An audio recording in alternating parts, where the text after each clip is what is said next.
So, question of the day for y'all people is Joe Biden trying to lose? Is his campaign trying to lose? Or are they just political idiots? Alright, I'm going to read the question.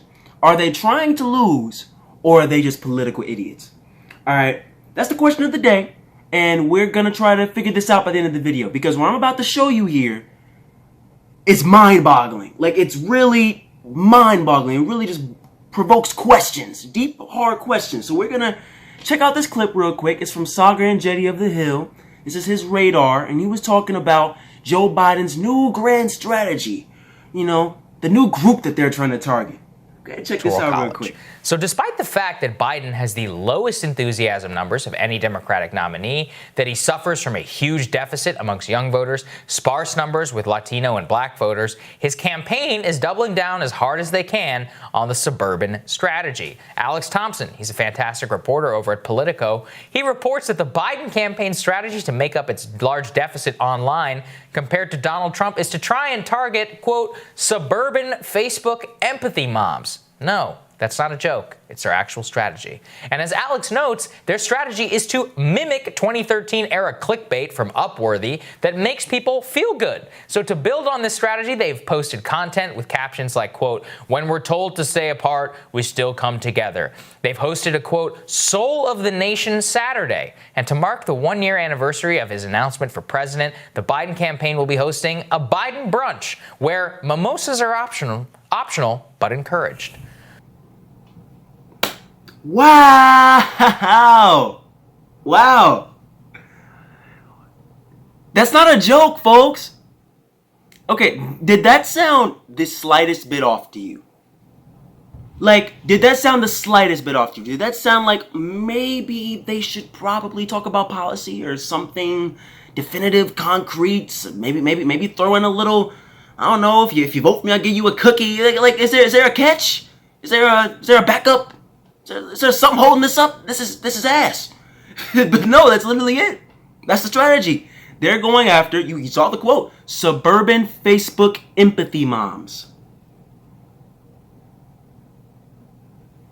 Suburban Facebook empathy. Oh, Jesus.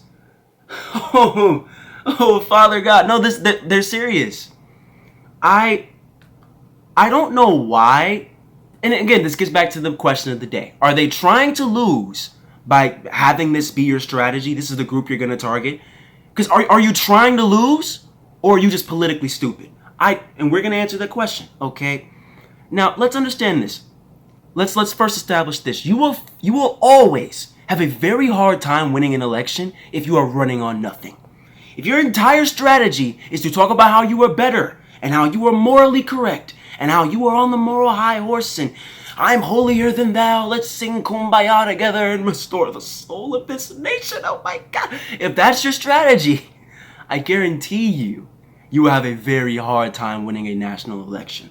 Okay, because a coalition of soccer moms, Karens and Jills and Sarahs, they're not going to all come out of their cul-de-sac and march their way down to the polling places and vote for you. That's not how it's going to work. That's certainly not going to be a tide. That is going to be a definitive win for you. Winning back both chambers, having a mandate, getting in position to get something done legislatively. It's certainly not what's going to happen, right? And at best, you're going to squeak by in a victory over this guy, if that's going to be your strategy. At worst, you get walloped. This is a terrible strategy. Now, again, I also want to not play devil's advocate here, but show the other side in the fact that there is a huge anti-Trump vote out there. For the last 4 years, people have been drunk on CNN, MSNBC, ABC, all the mainstream outlets. They've been out here talking about how this guy is the devil, Trump. This guy is the devil. He's the second coming of Satan. He's Hitler. Oh my God, this guy's terrible. And largely correct. But they fear-mongered about this guy. They've convinced their voters that this man has to be stopped at all cost. Right? So you're going to see a lot of anti-Trump, never Trump voters who are going to come out in November. Completely. Absolutely. But you're also going to have way more of the country who does not care. Right? They're not the base of your base who's drunk on CNN, MSNBC. They're just living their life, trying to survive. They think politics is stupid because the Republicans are ass and the Democrats are slightly less ass. So they're like, why should I care? They go about their day, they try to survive, keep a roof over their heads, and keep their heads above water. That's how it goes. That's how it goes for large parts of America today. And for those voters, for the majority of the country who sits in that camp, it is not enough to run on nothing. You have to reach out to their interests. Speak on the issues that they care about. Speak on education. Speak on healthcare. Speak on a living wage. Speak on saving the planet. Those are the issues that people care about by overwhelming majorities. But can they do that? No, because his hands are tied. He sold out to Wall Street, to big industry, to big tech, to big pharma. They can't have a progressive agenda be the forefront of their campaign. And that gets to the question. We're going to talk about that a little bit later. But again, let's understand, the majority of the country is not in that camp who's going to really care about your suburban soccer mom strategy. The majority of the country is just sitting at home cooking mimosas. They're not sitting at home scrolling through their CNN, MSNBC infested feed talking about, oh, Trump, Donald Trump, the orange Satan. Oh my God, that's not how people are really thinking, bro. They're thinking, who is going to help me survive? Who's going to get me the best deal? And that has to be the campaign strategy. Because think about the rest of the Democratic base for a second. Black people, Latinos, and young people. You're losing but 1 in 4 black voters are planning to either not vote or vote third party. 1 in 5 young voters, same thing. And most of us were Bernie supporters. You gave us the middle finger. You have to win back that trust or you will lose. Let's talk about Latinos, all right? Joe Biden isn't even getting half of the Latino vote right now. Not even half. When Donald Trump is pledging to kick out their family. How pathetic is that? Your opposition's pledging to kick out their family and call them rapists and drugs and drug-infested people and criminals and all types of stuff. You can't even win half of those voters. So you have to earn back the trust of minority communities and the youth. Or else, now half of the Democratic base is not coming out to support you. You're seeing huge voter enthusiasm gaps. Not even half of your supporters who are pledging their support for you are enthusiastic about voting for the guy. That is the situation now. Okay? So you have to do something. Bring forward an agenda that is popular to these people. Bring forward an agenda on the issues that we care about. Talk about how you're going to improve the quality of our lives. Keep us from starving in the middle of an economic depression. That should be the focus. But no, it's a suburban soccer mom strategy. And it's crazy because at this point it's like they're putting up the middle finger at every turn, right?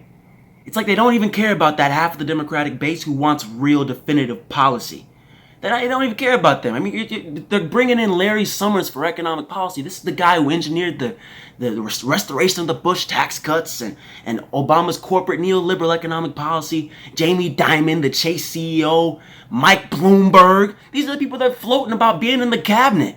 It's crazy to me. And progressive VP, please. Now there's talks about they're not even going to pick a progressive VP. Picking Kamala Harris, Stacey Abrams, Amy Klobuchar. Oh, God. And now they're saying if they pick Elizabeth Warren, the Wall Street money's going away. And that scares the Biden campaign. They're not going to pick a progressive. So it's like they're trying to lose. They're putting up a middle finger to everything I care about. So I don't even know if I'm going to vote for the guy. It's a fucking mess, man. And now let's get back to the question. All right, that brings me back to the question. I don't even know if I'm going to vote for the guy. A lot of people do feel the same exact way. So are they trying to lose or are they just political idiots? I think it's neither. As I alluded to earlier, they're boxed in. At least they feel like they're boxed in because their hands are tied at this point. You've taken that corporate money. You've taken that influence. You're going to their fundraisers telling them nothing's going to fundamentally change. Your hands are tied now. You've sold out. That's a wrap, cuzzo. That's it.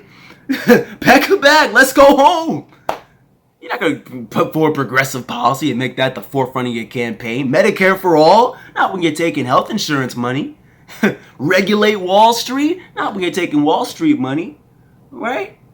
Have a living wage? Not when you're taking big tech money. This is what we're talking about, man. So, of course he's not going to talk about policy. And this is the next best alternative. Use the anti-Trump vote. Use the people who've been drunk on mainstream media for 4 years and get them to come out to vote in huge numbers. This is the best alternative for them. It's a mess, bro. It's a mess. I don't think they're going to win with the strategy, but if they do, I guarantee you It's not going to be definitive. And we're going to be right back where we started. Nothing is going to get done. Chillin' with the boys, yeah, we making all this noise. Can't complain, riding in the fast lane. To the top, we don't stop, up till past 5 o'clock. Smoking trees.